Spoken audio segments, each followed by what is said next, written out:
খাস কলকাতার বুকে বিজেপির গোষ্ঠী কন্দলের অভিযোগ, রাতভর এঞ্জালি থানার সামনে মেন গেটে তালা ঝুলিয়ে বিক্ষোভ। 12 আগস্ট কলকাতা পুরসভার পদ্মপুকুর পার্কে দুর্গাপুজোর খুঁটি পুজো হয়, আর 14 আগস্ট রাতে কেউ পার্কে ঢুকে সেই খুঁটি উপড়ে দেয়। পার্কের সমস্ত গেটে তালা ঝুলিয়ে দেওয়া হয়, আর তারই প্রতিবাদে থানায় চড়া হন বিজেপি নেতা সুদীপ রাম। রেকর্ড করে পাঠান, প্রাণ যাবে কিন্তু ধর্মের অপমান সহ্য হবে না। ধর্মের সভা, হিন্দু সংগঠনের সভাপতি হিসাবে, হিন্দু ধর্মের সভাপতি, হিন্দু সংগঠনের সভাপতি হিসাবে বলছি, ভাই চুপ করো, দাঁড়াও না, রেকর্ড করুন। 4টে ছবি করুন, পার্টি কর্মী হিসাবে নয়, হিন্দু সেবা দলের সভাপতি হিসাবে রয়েছি। মুখ্যমন্ত্রীর সাথে 4টে ছবি তুলে পোস্ট করলে সে মুখ্যমন্ত্রী কাছের লোক, মানবো না, আর যা তা করে বেড়াবে।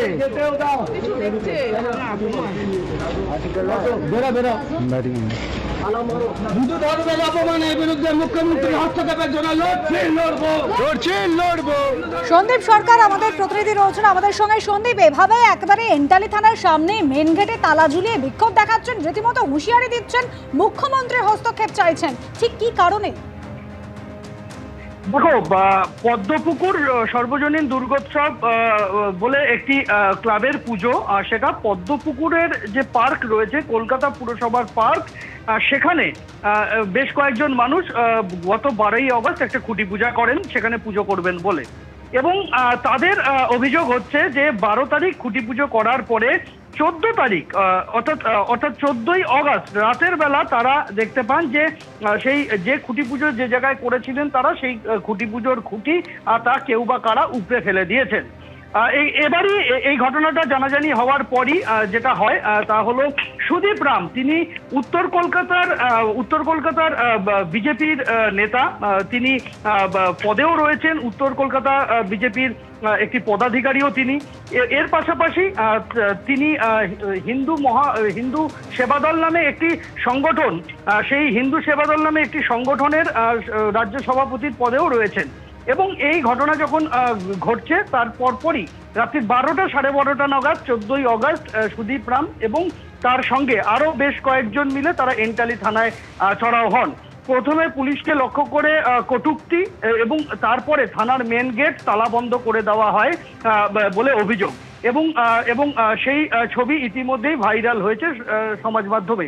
শুধু তাই নয়, সুদীপ রামের সঙ্গে তার দাদা দিলীপ রাম, তিনিও বিজেপির পদাধিকারী উত্তর কলকাতায়, তার পাশাপাশি তিনি একজন সরকারি আইনজীবীও। তাকেও আমরা দেখতে পাই যে তিনিও থানার বাইরে রয়েছেন, এবং এমনকি ফেসবুক এবং সমাজ মাধ্যমে সেই ভিডিও ইতিমধ্যেই ভাইরাল হয়েছে। সেই ঘটনার রাত্রির 12টা সাড়ে 12টা থেকে ভোর পর্যন্ত এন্টালি থানা প্রায় ঘন্টা 4 তালাবন্ধ অবস্থায় থাকে। একদিকে এই এন্টালি থানায় এই ঘটনা, আর অন্যদিকে যে দুর্গা পুজোর খুঁটি পুজো নিয়ে এই চাপানুতোর, সেখানে বিজেপির দুই গোষ্ঠীর মধ্যে বিবাদ।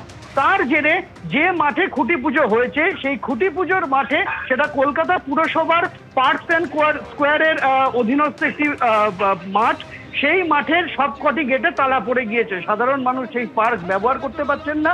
বিজেপির এক গোষ্ঠীর বক্তব্য যে তালা মেরেছে অপর গোষ্ঠীর বক্তব্য যে তালা মেরেছেন সুদীপ রাম এবং দিলীপ রাম, তাদের গোষ্ঠীর লোকজন। কিন্তু পার্কের প্রত্যেকটা গেটে, কলকাতা পুরসভার এই পার্কের প্রত্যেকটা গেটে তালা পড়ে রয়েছে, সাধারণ মানুষ ব্যবহার করতে পারছেন না।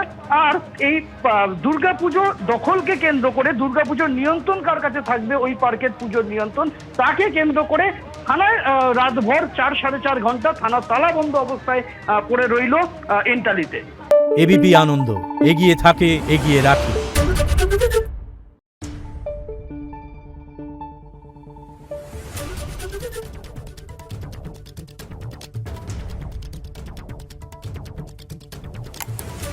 Thank you.